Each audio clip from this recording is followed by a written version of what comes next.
አባይ ሊንካለ አያም አጀጀና አባይ አለላ ፈቀና አባይ ተስባለም እንግዲህ ግብርና የሁሉ ነገር መሰረት ነው።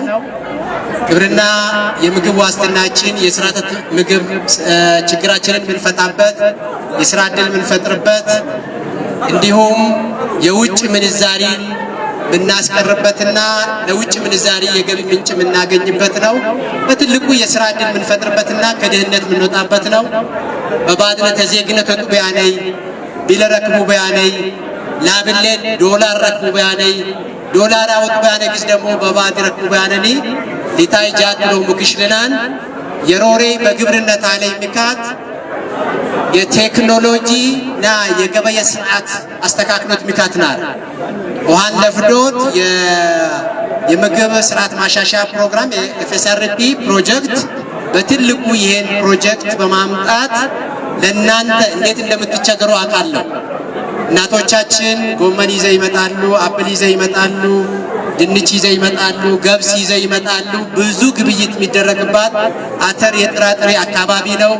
በትልቁ የስልጤ ብቻ ሳይሆን የጉራጌም የሀዲያ መገበያ ትልቅ የገበያ ማዕከላት ናትና እቺ የገበያ ማዕከል የጎደላትን ይሄ ፕሮጀክት ያሳካ ስለሆነ የግብርና ቢሮ እንዲሁም የፕሮጀክት አስተባባሪዎችና የፌደራል የፕሮጀክቱ አስተባባሪዎችን በህዝቡ ስም እጅግ አድርጌ አመሰግናለሁ። አንድ መስግኑልኝ። እንግዲህ ቀጣይ ከናንተ ብዙ ይጠበቃል። ይሄ ገበያ ፊት ከምታመርቱት በላይ አምርታችሁ ለአገርም ለዓለም እንድታቀርቡ ይፈልጋል።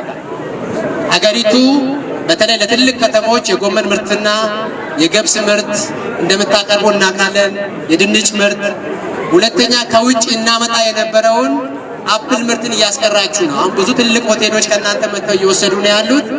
ይሄ በሌላ በኩል ለዶላር እናወጣበት የነበረውን ምርት በሀገር ውስጥ ማምረት ችላችኋል። ቀጣይ ይሄ ወደ ፋብሪካ ደረጃ ጭምር ማድረስ የምችሉበት ትልቅ እድል አለ። በከፍተኛ ሁኔታ እያመረታችሁ ነው። ይሄ መቀጠል መቻል አለበት።